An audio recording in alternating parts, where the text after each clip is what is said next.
Hello students, home science की class में आपका स्वागत है। आज हम होम साइंस की टेस्ट सीरीज़ करेंगे। डेली मैं 20 क्वेश्चंस का डालूंगी वीडियो, आप लोग ध्यान से देखिए। तो हमारा आज का जो पहला सवाल है, the first question of this is, protein का सूक्ष्मतम अंतिम अंश है अमीनो अम्ल, केसीन, फैटी एसिड, लिपिड। इसका राइट आंसर होगा अमीनो एसिड, अमीनो अम्ल। दूसरा क्वेश्चन है, ट्रिप्टोफैन अमीनो अम्ल है? आवश्यक, बेकार, हानिकारक, अनावश्यक। तो इसका जो राइट आंसर है वो है आवश्यक। ट्रिप्टोफैन आवश्यक अमीनो अम्ल है। दूध में उच्च श्रेणी की जो प्रोटीन होती है उसे हम कहते हैं, क्या कहते हैं? दूध में जो उच्च श्रेणी की प्रोटीन होती है उसे हम कहते हैं केसीन। शिशु की ऊर्जा संबंधी ज़रूरतें पूरी न होने के कारण रोग हो जाता है। कौन सा रोग होता है? मरासमस। मैं टिक कर दे रही हूँ, आप आंसर देते जाइए और चेक करते रहिए। लाइक का बटन दबा दीजिए अगर आपको मेरी वीडियो पसंद आ रही है तो। गाउट की समस्या से ग्रस्त व्यक्ति को किसकी अधिक मात्रा नहीं देनी चाहिए? जो भी व्यक्ति गाउट की समस्या से अगर ग्रस्त है तो उसको किसकी अधिक मात्रा हम नहीं देते हैं? प्रोटीन, कार्बोहाइड्रेट, विटामिन, वसा, उसको हम प्रोटीन की अधिक मात्रा नहीं देते हैं। अडीमा में बच्चे में जो लक्षण दिखाई देता है, जो सिम्टम्स दिखाई देता है, वो क्या होता है? फर्स्ट है, बच्चे का मुंह चंद्रमा के समान दिखाई देता है, स्किन खराब हो जाती है, स्टमक खराब हो जाता है, बुखार हो जाता है। तो इसके जो फर्स्ट ऑप्शन है, अडीमा में बच्चे का जो फेस है वो मून फेस हो जाता है, मुंह चंद्रमा के समान दिखाई देता है। बढ़ते हैं अगले प्रश्न की ओर। हमारा 7वां प्रश्न है, एक बच्चा धीरे धीरे वयस्क का रूप धारण कर लेता है तो किसकी वजह से? प्रोटीन के कारण, अम्ल के कारण, वसा के कारण, कार्बोज के कारण।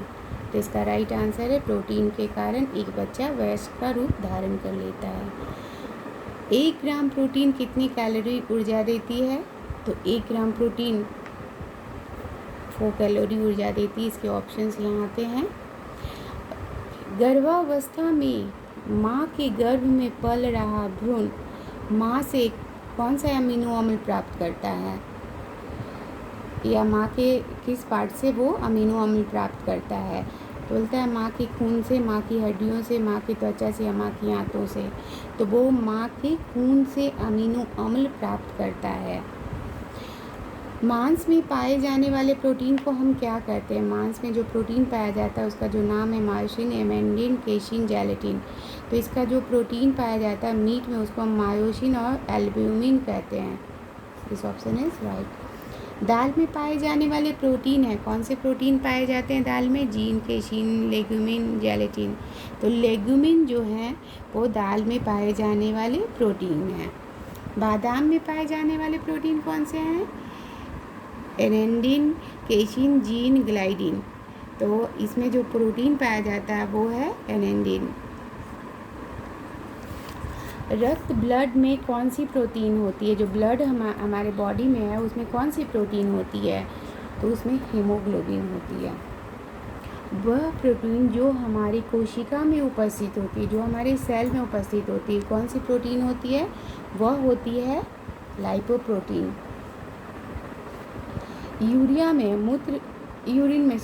मूत्र में केवल प्रोटीन के उपापचय के व्यर्थ के पदार्थ होते हैं। क्रिएटिनिन होता है और यूरिया होता है, एक lactic acid, amino acid, fats. तो जो मूत्र में केवल प्रोटीन के उपापचय के व्यर्थ के जो पदार्थ होते हैं वो क्रिएटिनिन एंड यूरिया होते हैं। इसे नाइट्रोजीनियस तत्व भी कहते हैं। इसे हम नाइट्रोजीनियस तत्व भी कहते हैं। प्रोटीन को कहते हैं, वसा को कहते हैं, कार्बोज या रक्त को कहते हैं। तो प्रोटीन को हम नाइट्रोजीनियस न्यूट्रिएंट भी कहते हैं। अडीमा में क्या क्या लक्षण होते हैं? अडीमा के जो लक्षण होते हैं आप ऑप्शंस देखें। तो अडीमा में होता है मांसपेशियों के तंतुओं में पानी का जमाव हो जाता है। ओके, मोरेल विटामिन कहते हैं। मोरेल विटामिन किसे कहते हैं? Vitamin C, vitamin K, vitamin A, thiamine. तो थायमिन को हम मोरेल विटामिन भी कहते हैं। This option is right. Appetite vitamin किसे कहते हैं? Thiamine, vitamin A, vitamin K, vitamin C. तो एपेटाइट विटामिन कहते हैं थायमिन को। रक्त का थक्का जमाने में सहायक होता है, कौन सा विटामिन होता है? Vitamin K, vitamin C, vitamin A, vitamin D. तो रक्त का थक्का जमाने में सहायक होता है विटामिन के। तो प्लीज़ अगर आपको मेरी वीडियो पसंद आ रही है तो प्लीज़ शेयर करिए एंड सब्सक्राइब कर लीजिए मेरे चैनल को। Thank you, bye bye.